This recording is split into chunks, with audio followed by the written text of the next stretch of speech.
पूज्य गुरुदेव ने अपने अभियान का नाम विचार क्रांति अभियान क्यों रखा? गुरुदेव समाज को सुधारना चाहते थे तो मिशन का नाम समाज सुधार संगठन रखते। व्यक्ति को सुधारना चाहते थे तो मानव सुधार संघ रखते और परिवार को सुधारना चाहते थे तो परिवार निर्माण योजना रखते। लेकिन उन्होंने अपने अभियान को विचार क्रांति अभियान नाम क्यों दिया? यदि उन्हें मानव धर्म का प्रचार करना था तो मानव सेवा धर्म नाम रखते। अध्यात्म का प्रचार करना था तो आध्यात्मिक जीवन नाम रखते। लेकिन विचार क्रांति अभियान तो नया नाम सामने आया है जिसकी चर्चा पहले किसी ने नहीं की।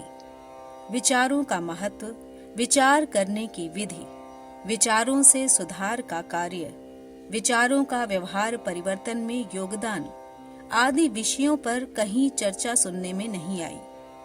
धर्म और अध्यात्म का स्वरूप वही प्रचलित रहा जिसमें कर्मकांड, पर्व, उत्सव, समारोह, प्रवचन और प्रदर्शन युक्त आयोजन किए जाते रहे। इन्हीं के माध्यम से संपन्नता, सुख, समृद्धि, शांति और आनंद की प्राप्ति का मार्ग ढूंढा जाता रहा। मन इसे मानने को तैयार नहीं था, लेकिन लगता था कि विचार क्रांति की योजनाएं झोला पुस्तकालय, साहित्य बिक्री, पुस्तक मेला, ज्ञान मंदिरों की स्थापना, ज्ञान रथ चलाना जैसे कार्य कठिन होने के कारण उनमें जनसाधारण की रुचि नहीं जागृत होती।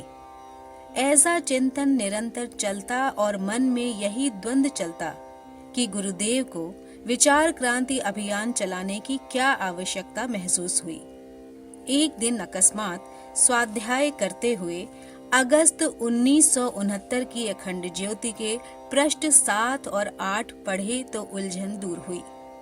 ज्ञान यज्ञ अर्थात विचार क्रांति का अर्थ समझ में आया और जैसे गुरुवर ने सारा जीवन ज्ञान यज्ञ के लिए समर्पित कर दिया, उसी प्रकार हमें भी पूज्य गुरुदेव के विचारों को जन जन तक पहुंचाने की धुन सवार हो गई। जो भी परिजन हमारे संपर्क में आते हैं उनसे गुरुवर के इस चिंतन की चर्चा करते और विचारों को साहित्य के माध्यम से फैलाने की प्रेरणा प्रोत्साहन देते रहते हैं। पूज्य गुरुदेव का चिंतन जो पत्रिका में पढ़ा वह इस प्रकार है। अन्य परिजनों को इसे हृदयंगम करना चाहिए और ज्ञान यज्ञ के लिए स्वयं को समर्पित कर देना चाहिए। यदि मानव का वर्तमान चिंतन क्रम न बदला जा सका तो इस जगती का सर्वनाश होकर रहेगा। संसार में सुख शांति स्थापना के समस्त प्रयास तब तक निरर्थक निष्फल ही सिद्ध होते रहेंगे जब तक जनमानस की वर्तमान दिशा को उल्टी से सीधी न किया जाएगा।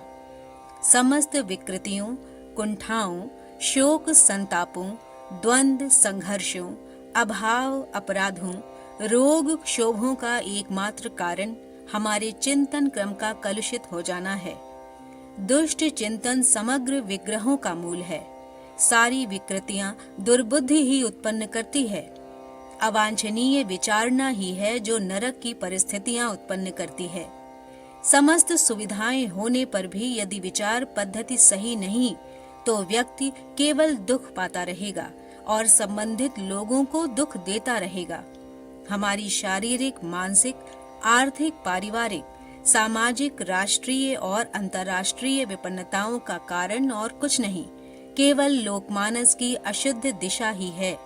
यदि भूल के कारणों को न सुधारा गया तो सुधारों के समस्त प्रयत्न जड़ सूखती जाने वाले पेड़ों के पत्ते सींचने जैसी विडंबना सिद्ध होंगे। इसीलिए यदि वस्तुतः वर्तमान विपन्नताओं का समाधान ढूंढना हो तो इसी निष्कर्ष पर पहुंचना पड़ेगा कि संसार की, विशेषतया भारतवर्ष की चिंतन पद्धति को परिष्कृत करना आवश्यक है। नैतिक और सांस्कृतिक पुनरुत्थान केवल इस एक आधार पर संभव है। विचार क्रांति का उसके अतिरिक्त और कोई मार्ग नहीं। एक सर्वतोमुखी विचार क्रांति इस युग की सर्व प्रमुख आवश्यकता है। इसे चाहे आज संपन्न किया जाए चाहे 1000 वर्ष बाद, रास्ता इसके अतिरिक्त दूसरा है ही नहीं।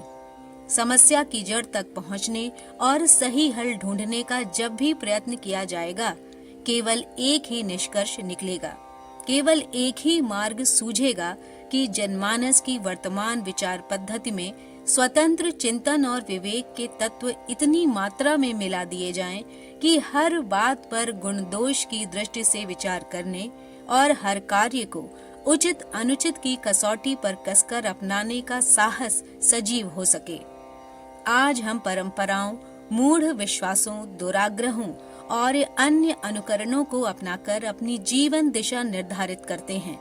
यदि विवेक और औचित्य की कसौटी माने तो 3/4 मान्यताएं और रीति नीतियां बदलने एवं सुधारने को विवश होना पड़ेगा।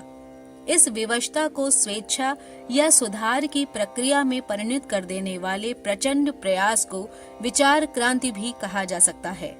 नाम जो भी हो, वर्तमान नारकीय परिस्थितियों को भावी सतयुग के रूप में बदल देने का उपाय केवल यही एक है। आज इसी ज्ञान गंगा का अवतरण करने के लिए भगीरथ प्रयत्नों की आवश्यकता है। हमें झूठे मनः संतोष के लिए छिटपुट 2.5 ईंट की मस्जिद चुनने और 1.5 चावल की खिचड़ी पकाने में नहीं लगना चाहिए, वरन मिलजुल कर एक ही दिशा में एक ही प्रयत्न करना चाहिए, जिससे सर्वतोमुखी सुधार क्रम की आवश्यकता पूरी हो सके।